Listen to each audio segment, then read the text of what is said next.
Hey everybody, Paul from Experity here. Today I'm here to talk about health and fitness. Oftentimes they're lumped in the same category, but are they the same thing? Is it possible to be healthy but not fit? Is it possible to be fit but not healthy? Is it possible that your fitness regimen is degrading your health? Today we're going to talk about how health and fitness can and should work well together, but how it is possible for them to be at odds.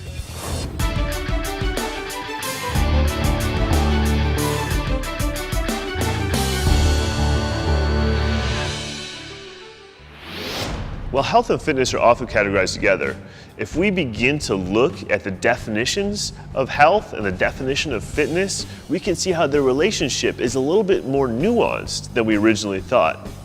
The definition of health is simply stated as being free from injury or disease. The definition of fitness, on the other hand, is the quality of being suitable to fulfill a particular role or task. So to see how these two definitions might be at odds with each other, let's take a look at one of the fittest populations on the planet, Olympic athletes. So, are all Olympic athletes fit? I'd say so. They're obviously suitable to fulfill the role or task of their team or sport in order to compete at the highest level. Are they all healthy?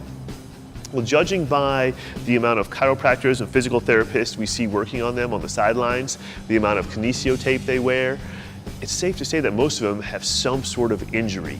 In other words, participating in this sport has degraded their health.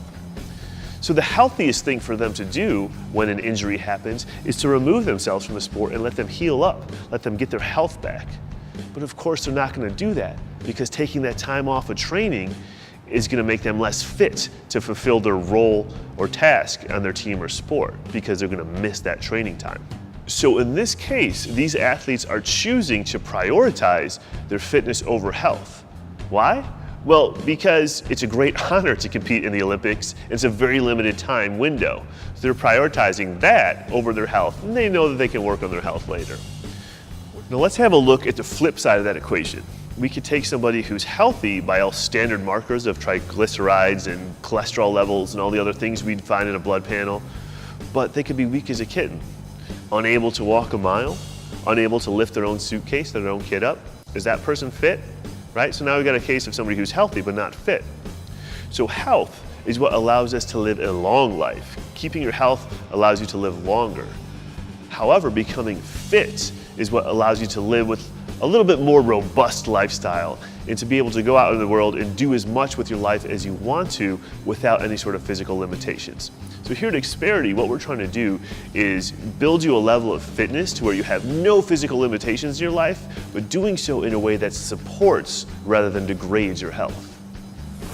For more information and videos just like this one, you can subscribe to our YouTube channel, follow us on Facebook, or visit us at experityfs.com.